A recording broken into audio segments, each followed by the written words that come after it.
Crash love India channel के सभी दर्शकों को प्रभु यीशु मसीह के पवित्र और जीवित नाम में जय मसीह की। क्रैश लव इंडिया चैनल देखने के लिए और परमेश्वर के पवित्र वचनों को सुनने के लिए मैं आपका स्वागत करता हूं। परमेश्वर के बेटे बेटियों,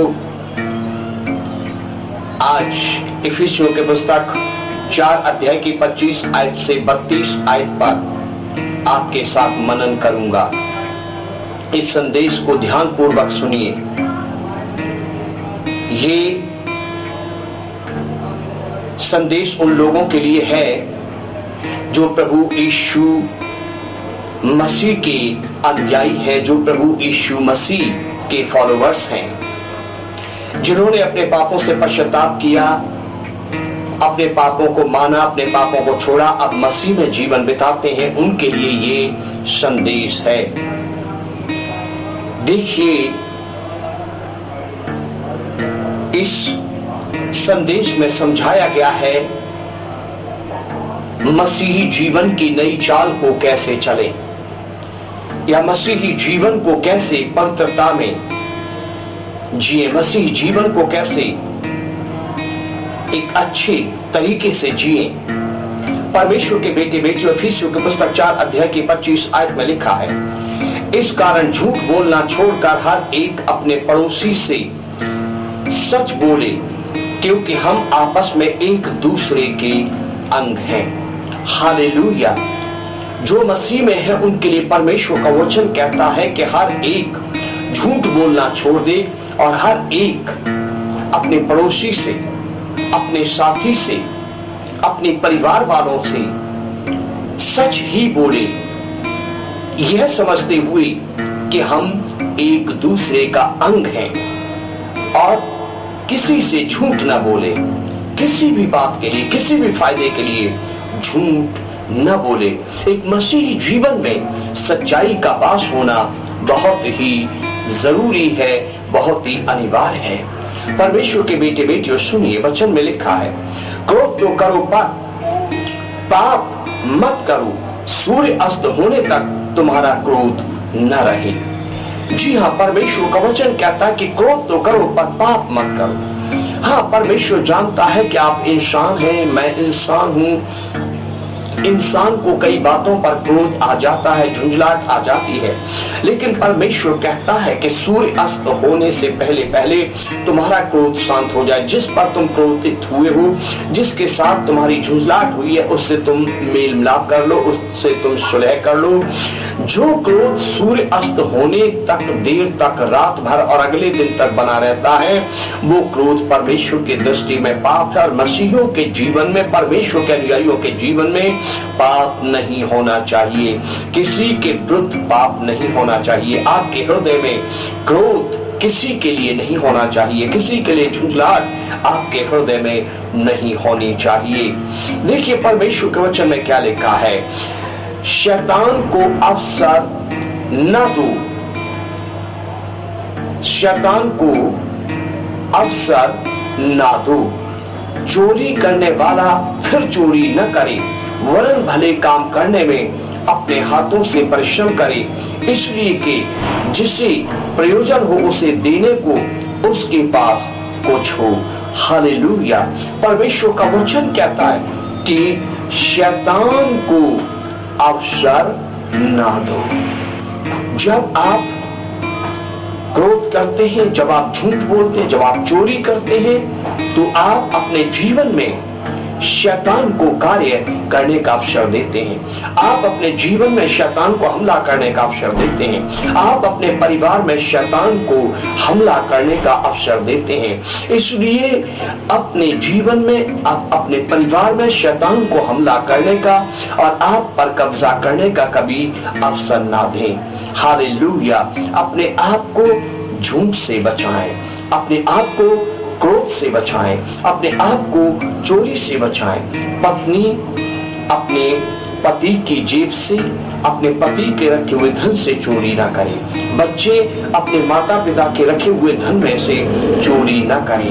पति अपनी पत्नी के रखे हुए धन में से चोरी ना करे। कोई एक दूसरे को धोखा ना दे। किसी पड़ोसी की किसी वस्तु या रुपए पैसे की चोरी ना करें। अपने दफ्तर में, अपने कार्यालय में, अपने अधिकारी, अपने मालिक की किसी भी वस्तु या रुपए पैसे की चोरी ना करें। जहां भी आप नौकरी करते वहां अपने मालिक की किसी वस्तु की, रुपए पैसे की आप चोरी ना करें। हो सकता है आप प्रभु यीशु मसीह पर विश्वास करने से पहले चोरी करते थे, लेकिन अब जब आप बाइबल पढ़ने लगे, प्रार्थना करने लगे, प्रभु यीशु के पीछे चलने लगे, फिर चोरी करने वाला चोरी न करे, वरन वो कामकाज करे, मेहनत मजदूरी करे, ताकि हर एक भले काम में वो परिश्रम करने में प्रयत्नशील रहे और उसके पास धन हो कि अगर किसी को आवश्यकता हो, किसी को प्रयोजन हो, तो अपने धन से वो उसकी भी मदद कर सके, भूखे को रोटी दे सके, नंगे को वस्त्र दे सके, जरूरतमंद को धन से भी मदद दे सके। परमेश्वर के वचन में लिखा है कि कोई गंदी बात तुम्हारे मुंह से ना निकले, पर आवश्यकता के अनुसार वही निकले जो उन्नति के लिए उत्तम हो, ताकि उससे सुनने वालों पर अनुग्रह हो। ओ हालेलुया। कोई गंदी बात तुम्हारे मुंह से ना निकले, कोई गंदा मजाक तुम्हारे मुंह से ना निकले, कोई गंदा ठट्ठा तुम्हारे मुंह से ना निकले। अपने मन की रखवाली करो, अपने विचारों की रखवाली करो, अपनी जीभ की, अपने होठों की रखवाली करो। कोई गंदी बात, कोई गंदा मजाक, कोई गंदा ठट्ठा, हंसी तुम्हारे मुंह से ना निकले। किसी के लिए कोई गंदा कमेंट तुम्हारे मुंह से, आपके मुंह से ना निकले। शांत रहो, चुप रहो, अपने होठों पर, अपनी जीभ पर नियंत्रण रखो। पर जब बोलो तो ऐसी बात बोलो जो आवश्यकता के अनुसार सुनने वालों के लिए लाभकारी साबित हो। ऐसे वचन आपके मुंह से निकले जिन वचनों से सुनने वालों पर अनुग्रह हो, सुनने वालों का कल्याण हो, सुनने वालों को शांति मिले, सुनने वालों को आशीष मिले। अन्यथा चुप रहना बहुत अच्छा है। ओ हालेलुया। परमेश्वर के बेटे बेटियों, देखिए क्या लिखा है 30वीं आयत में, परमेश्वर के पवित्र आत्मा को शोकित मत करो, जिससे तुम पर छुटकारे के दिन के लिए छाप दी गई है। जब मसीह में आया हुआ व्यक्ति, एक पश्चाताप किया हुआ व्यक्ति झूठ बोलता है, तो परमेश्वर का पवित्र आत्मा शोकित होता है। जब एक मसीह में आया हुआ व्यक्ति, पापों से पश्चाताप किया हुआ व्यक्ति क्रोध, झुंझलाहट में, पाप में जीवन बिताता है, पाप करता है, तो परमेश्वर का पवित्र आत्मा शोकित होता है। जब परमेश्वर के चुने हुए जन, पश्चाताप किया हुआ जन, उद्धार पाया हुआ जन शैतान को अपने जीवन में अवसर देता है, तो परमेश्वर का पवित्र आत्मा शोकित होता है। जब बाइबल पढ़ने वाले जन, पापों से पश्चाताप किए हुए जन अपने मुंह से गंदी बातें निकालते हैं, तो परमेश्वर का पवित्र आत्मा शोकित होता है। परमेश्वर के बेटे बेटियों, परमेश्वर के पवित्र वचन में लिखा है कि परमेश्वर के पवित्र आत्मा को शोकित न करो। उस पवित्र आत्मा को शोकित न करो जिस पवित्र आत्मा की छाप तुम्हारे जीवनों पर छुटकारे के दिन के लिए दी गई है। ओ हालेलुया। परमेश्वर की महिमा हो। देखिए 31वीं आयत में लिखा है, सब प्रकार की कड़वाहट और प्रकोप और क्रोध और कलह और निंदा और सब बैर भाव समेत तुमसे दूर किए जाएं। ओ हालेलुया। इस आयत को फिर से मैं आपके लिए पढ़ूंगा, ध्यान से सुनिए। परमेश्वर का वचन कहता है, तुम जो मसीह यीशु में नया जीवन पा चुके हो, अब नए जीवन की सी चाल चलो। देखो, सब प्रकार की कड़वाहट तुमसे दूर रहे, सब प्रकार का प्रकोप तुमसे दूर रहे और क्रोध तुमसे दूर रहे, कलह क्लेश तुमसे दूर रहे, निंदा करना तुमसे दूर रहे, सब बैर भाव तुमसे दूर रहे। ओ हालेलुया। सब बुराई अपने दिलों से दूर करो, सब बुराई अपने मनों से दूर करो। जब आपने अपने पापों से पश्चाताप कर दिया है, जब आपने प्रभु यीशु मसीह में नया जीवन धारण कर लिया है, तो अब अपने मन को अच्छी बातों में लगाओ, अपने दिल को अच्छी बातों में लगाओ। परमेश्वर का वचन पढ़ने में समय बिताया करो, प्रार्थना करने में समय बिताया करो, परमेश्वर की स्तुति आराधना के भजन गाने में समय बिताया करो। ओ हालेलुया। देखिए 32वीं आयत में लिखा है, एक दूसरे पर कृपालु रहो। जी हां, एक दूसरे पर कृपालु रहो और करुणामय रहो। और जैसे परमेश्वर ने मसीह में तुम्हारे अपराध क्षमा किए हैं, वैसे ही तुम भी एक दूसरे के अपराध क्षमा करो। हे पतियों, अपनी पत्नियों पर कृपालु और करुणामय रहो, और जैसे परमेश्वर ने यीशु मसीह के नाम में तुम्हारे सब अपराध क्षमा किए हैं, वैसे तुम भी उनके पापों को क्षमा कर दो, उनकी गलतियों को क्षमा कर दो और उन्हें सीने से लगा लो।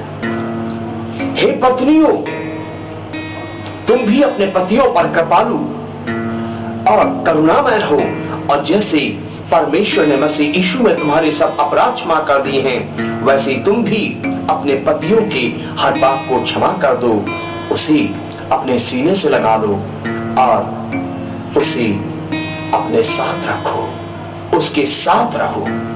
हालेलुया। हे माता पिताओं, अपने जवान बेटे बेटियों पर कृपालु रहो, करुणामय रहो, और जैसे परमेश्वर ने मसीह में तुम्हारे अपराध क्षमा किए हैं, वैसे ही तुम भी अपने बेटे बेटियों के पापों को क्षमा कर दो, उन्हें माफ कर दो, उन्हें सीने से लगा लो, उन्हें अपना लो। ओ हालेलुया। हे दोस्तों, अपने दोस्तों पर कृपालु रहो, करुणामय रहो। जैसे परमेश्वर ने मसीह यीशु में आपके अपराधों को क्षमा किया, वैसे तुम भी उनके पापों को क्षमा करो, उनको सीने से लगा लो, उन्हें अपना लो, क्योंकि मसीही जीवन की यही चाल है। हालेलुया।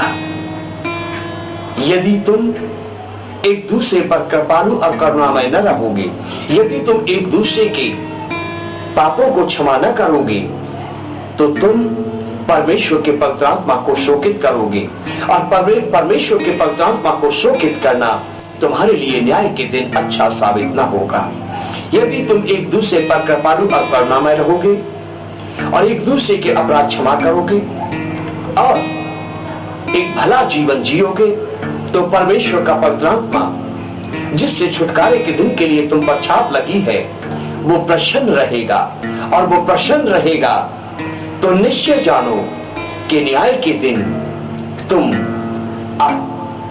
नरक की आग में जाने से बच पाओगे और प्रभु यीशु मसीह के साथ स्वर्ग में अपना अनंत काल बिताने के काबिल ठहर पाओगे।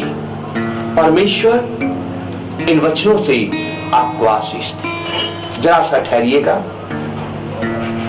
मैं कुछ कहना चाहता हूं। अगर ये संदेश आपको अच्छा लगा हो, तो इस संदेश को आप अपने मित्रों, अपने रिश्तेदारों और अपने पहचान वालों को शेयर कीजिए। आपका कुछ खर्चा नहीं आएगा, जितना बिल नेट का भरते उतना ही आएगा, बस थोड़ा सा आपका टाइम लगेगा। शेयर कीजिए। यदि इन वचनों को आप शेयर करेंगे, प्रभु आपको बहुत आशीष देंगे।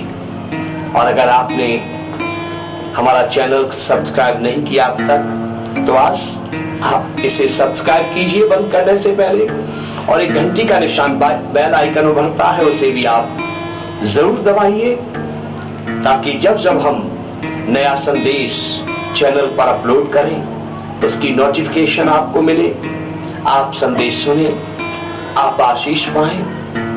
और प्रभु यीशु मसीह का रुख है आपकी आत्मा के साथ प्रभु यीशु मसीह जी के बादलों पर द्वारागमन तक हमेशा हमेशा बना रहे।